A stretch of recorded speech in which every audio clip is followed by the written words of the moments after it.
If you seem to be caught in a constant quagmire where, in spite of all your efforts, you're not able to increase your earnings, you're not able to increase the earnings from your livelihood, you are caught in a spiral where your spending is not under control and generally your spending is more than your earning.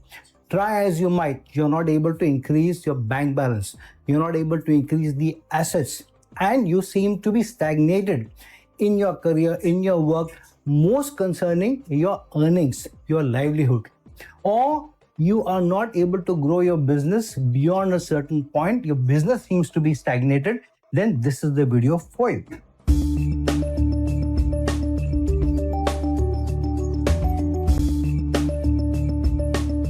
Hello, namaskar and adab to all my friends from your friend astrologer and guide Irfan. Once more with you from your very own channel, Astro Assurance.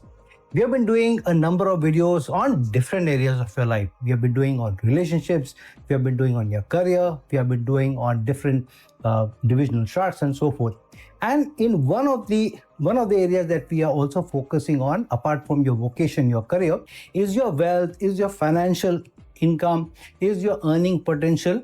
And today I am trying to address as a cumulative video a number of people's concerns about they are not being able to increase their earnings, they are not being able to increase their livelihood or the earnings from their livelihood or business or the assets. So why is it that sometimes we seem to be getting caught in a spiral where we are not able to increase our earnings beyond a certain point? Try as we might. We put in a lot of effort, we try to change our jobs, we try to go abroad, we try to add certifications, some higher qualifications, we try to maybe save more money, we try to invest our money in some shares or somewhere where our investments, our earnings will grow. But sometimes in spite of all our efforts, we seem to be hitting a roadblock. We seem to be hitting a wall where in spite of all our efforts, we are not able to increase the earnings, we are not able to increase the bank balance, we are not able to grow assets beyond a certain point. Now, one of the main areas for this is to look at your astrological placements also. But astrological placements are not enough. You need to combine it with a lifestyle approach that you have. So unless you are addressing both, you are addressing the astrological placements, what your strengths are, what your weaknesses are, and also are ready to incorporate changes, a transformation in your thinking towards how you look at spending, only then you would be able to truly get ahead or get the challenges or the obstacles that are stopping you to amend them to be able to grow further. So let's deep dive and see what could be the reasons why we get stagnated, why we are not able to grow our earnings, and what could be the potential solutions for it, both from an astrological point of view as well as from a lifestyle or a life approach to life point of view. So some of it could be related to how we are looking at our house placements and what are the strengths or weaknesses of our various houses. For example, the second house is related to our savings, our earnings, our nutrition, our ability to save as well. So somewhere if we are not able to save money, we are not able to earn money, one of the primary factors is the dignity or the situation or the status of the second house or the second house lord. So many times malefics placed in the second house may be stopping or stagnating or even destroying the ability to earn. So have a deep dive into and look into the videos that I have already posted for wealth and the second house as well, of where the earning is coming from, where it is stagnating from, and where the nutrition is coming from, because the second house is also the house of nutrition. So it's important that you deep dive and you try and understand where the challenge is lying, where the obstacle is lying. So the dignity of the second house and the second lord, conjunctions of the second house lord or aspects on it, or any doshas or bad yogas that is concerned with the second house is important. Secondly, the 11th house is a very important house because it is not only the house of wealth, but it is also the house of wishes and desires. Now, who in today's times doesn't want a good earning, doesn't wish their earning to be high, their ability to be able to get a better livelihood to be high. So the 11th house, the dignity of the high life, 11th house is very important because it is not only concerning the income that you're getting, but the 11th house is also about whether you're getting the support from people connected to your life, either through wealth management, for example, those people who you work with, your colleagues, or those people who you are invested in, you're investing money in. It could also be related to your family members who are probably not helping you as much as you need the support to be able to save more money. Sometimes you want to earn more money, you want to go to a different job, you want to move cities, but there may be challenges coming from the family. Sometimes your spouse, your girlfriend, your boyfriend, whoever may not be supporting you, or you fear that if you move away from the city or you take up some vocation or job where you have to give more time, you have to move far away, you have to give less time to your spouse or your girlfriend or your boyfriend, then the relationship may affect. So sometimes that fear that you may not get proper support is important. Thirdly, 11th house is also the house which is a Rupacha house, which means the results of that house come or grow over a period of time.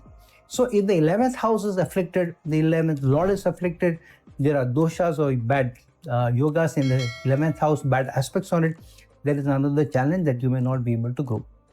Now, for those people who are looking at earning coming purely from your job, purely from your career, purely from your vocation, then the 10th house also becomes important. Mind you, the 10th house is also the house of income, connected to your service, connected to the work that you're doing. So it's important that when you look at the different houses, the second house, the sixth house, as well as the 10th house, each of them, mind you, are fifth from each other, become important. So the 10th house becomes very important. Here, the dignity of the 6th house also becomes important if you're looking at service or a job or career working under somebody. So the 10th house dignity becomes very important. The 6th house dignity becomes important. Now, the 10th house dignity becomes important in terms of, are you getting proper appreciation or recognition from your superiors, from your bosses? I'll do a separate video on this and how to address the challenges of the 10th house. But while we are on the topic, one of the obstacles could be not getting enough recognition, not getting enough appreciation from your bosses. Then what do you do? So yeah, many times you face challenges.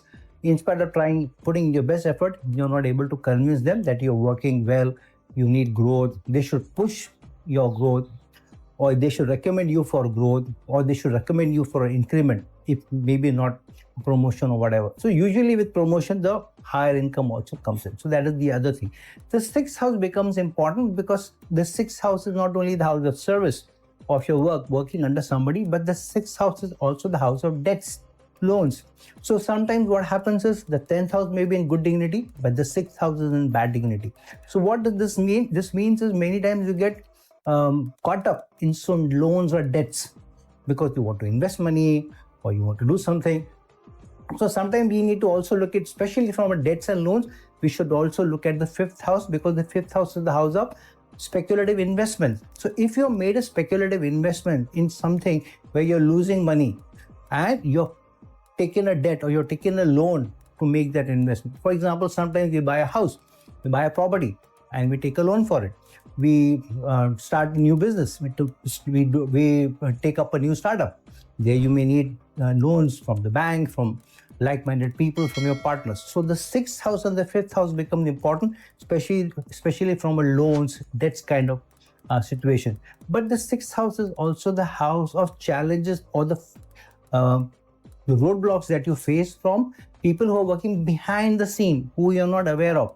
Maybe your colleagues, maybe people working below you, under you, who are not giving you the right output, who are not supporting you on your projects, because of which the team's effort is stagnating.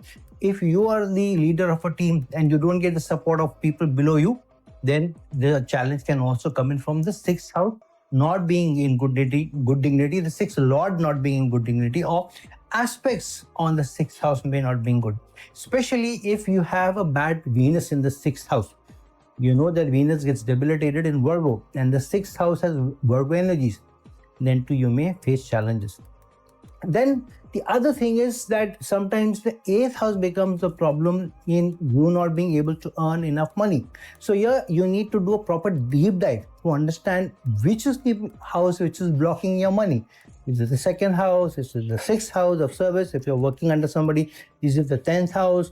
Or if you're doing business, you're working in a partnership, you're doing your own thing, the 11th house becomes very important. But the 8th house becomes important because what the 8th house does it, even if the other houses are well placed, lords are well placed, if there is bad, malefic planets in the 8th house and they get somehow connected to your 10th house or your second house of income or your 11th house, then what they do is they keep bringing an obstacle or roadblock, a speed breaker from time to time to your earnings, because the 8th house is the house of sudden events, sudden challenges, sudden obstructions, sudden issues. So by the time you solve one, you get into another one, then you firefight that, you solve that, your income starts to grow. Again, some problem comes, some challenge comes. So the 8th house dignity is important. You looking deep or diving deep into the 8th house becomes very important. If there are any doshas, bad yogas placed there, or for example, the 11th lord goes into the 8th house again and again, regularly you get challenges. Second lord goes into the 8th house, same challenges. 6th lord goes into the 8th house, it becomes a Vipreet Raj Yoga. Yet you may face problems because the Vipreet Raj Yoga never completely disbands negative intentions. So these challenges do come in. And these challenges are sudden. Now, 8th house, if it's placed well, it also brings in sudden opportunities, also sudden gains. But if it's in bad dignity, I've seen many people, in spite of all the efforts, bad 8th house throughout your life, keep falling into one rut or the other again and again. Then the 12th house is the house of spending, waste and excess. Sometimes you earn well enough, but because of some issue coming up, you have to keep spending money. So you have saved some money and you think, okay, I'll do something good with it, or you'll invest. Some expenditure comes in where you need to do a repair, where you need to buy a vehicle so that you travel around, or you need to give money to somebody in the family because they need money, you love them, they need your support. Somebody who's studying, so you have to keep giving their fees or something. Sometimes it so happens that you keep giving money for your hospital bills because somebody is sick, maybe you are sick. So the 12th house plays an important part here. Some people keep trying to go abroad, so they keep spending money on consultants to do this, to do that, and they go to this consultant and that, and they keep wasting money. So if the 12th house is with bad dignity, the 12th lord is blocked, then you keep spending money in spite of trying or putting your best efforts. Then the dignity of some planets. Jupiter is the planet of prosperity. Jupiter is badly placed. Jupiter is retrograde. Jupiter is combusted. Then too, the prosperity never grows beyond a certain point. There is always kind of a roadblock that your prosperity will hit only such a stage, never beyond it. Then comes Venus. Venus is the planet of riches, big riches, good quality of life. So Venus is in bad dignity, then what happens is, in spite of your best efforts, you either don't get good nutrition, which means you are not able to spend good money on the rich life, living it up. And you don't seem to be getting enough money in spite of your best effort. Forget prosperity which Jupiter brings in. A bad Venus will be, in fact, a roadblock, not being able to earn money beyond a certain point. And what Venus also does is sometimes it gives you a habit of living it up to such an extent.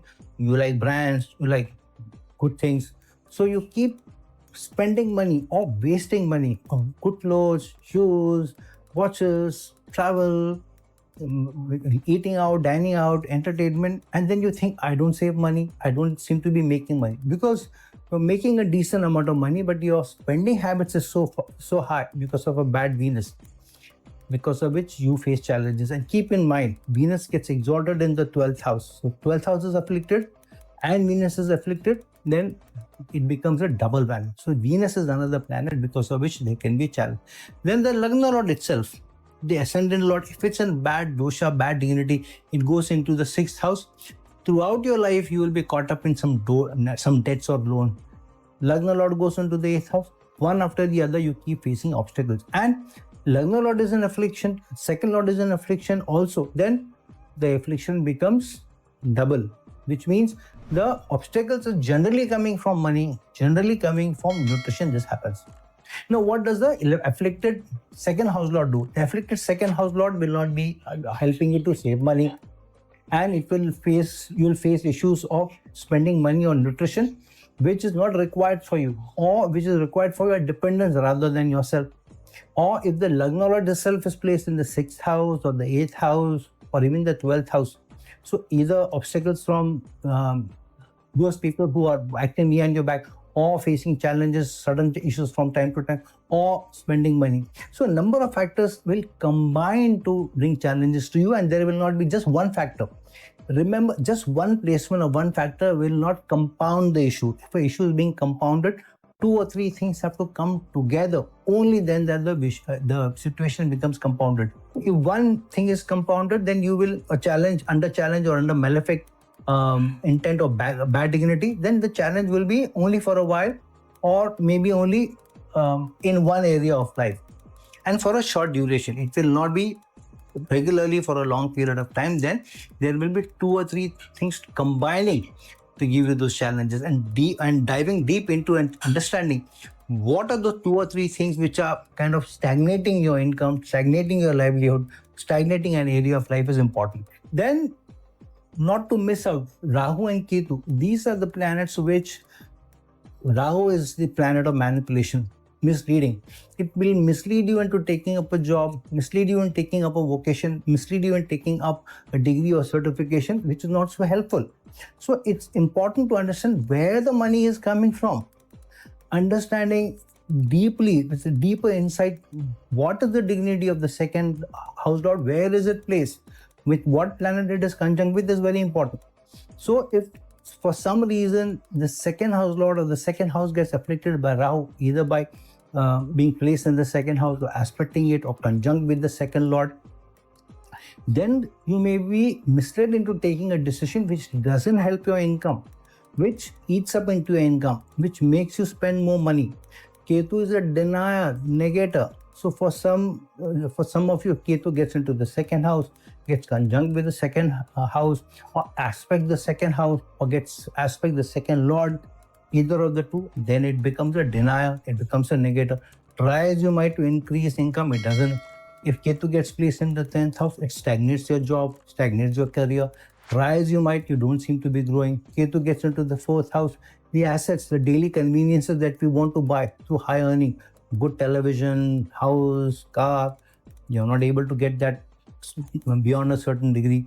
Ketu stagnating you from that. And constant job changes may also happen because of Ketu. And not to forget Saturn. Saturn is a slow mover.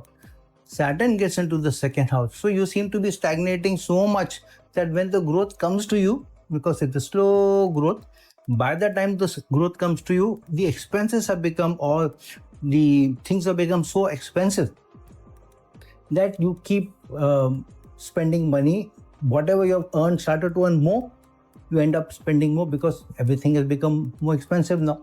So that is the other thing. Saturn going into the 6th house, it will stagnate your growth in your career, especially if you're working in a job. Saturn going into the 11th house, it will stagnate your business.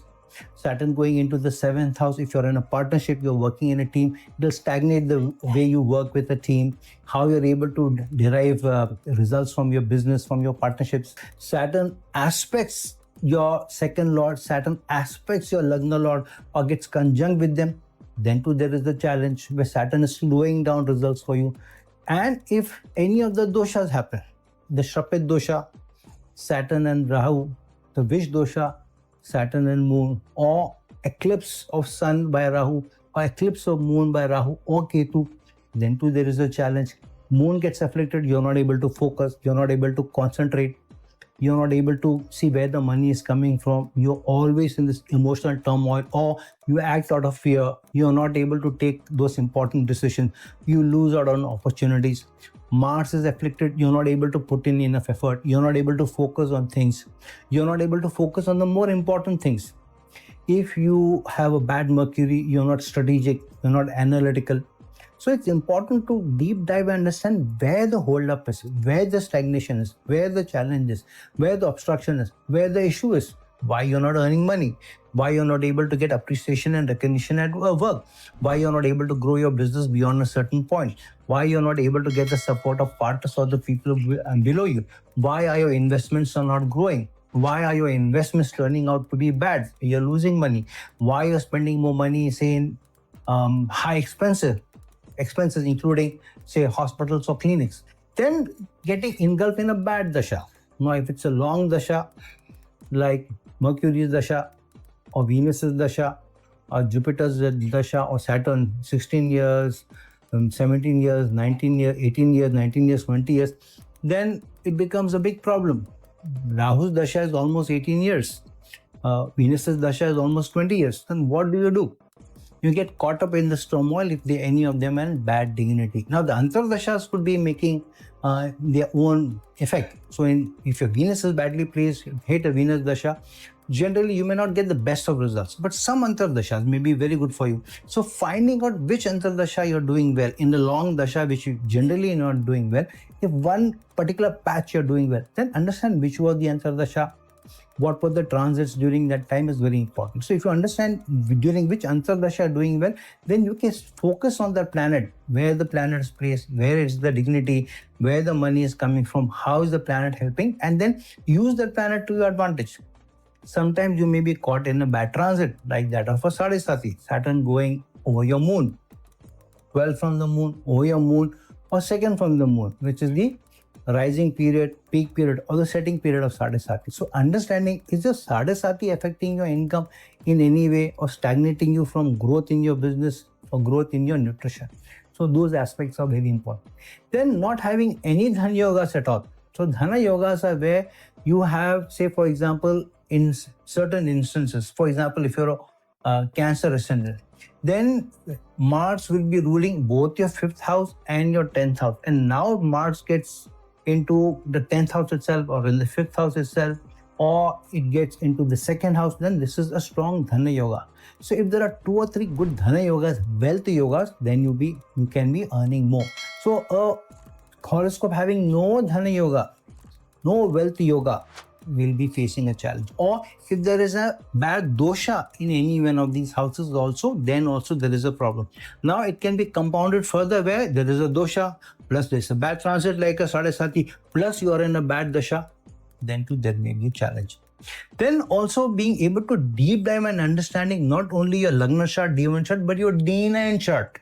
Sometimes the D1 chart seems to be just about okay, but the D9 chart is in bad affliction. Then what happens?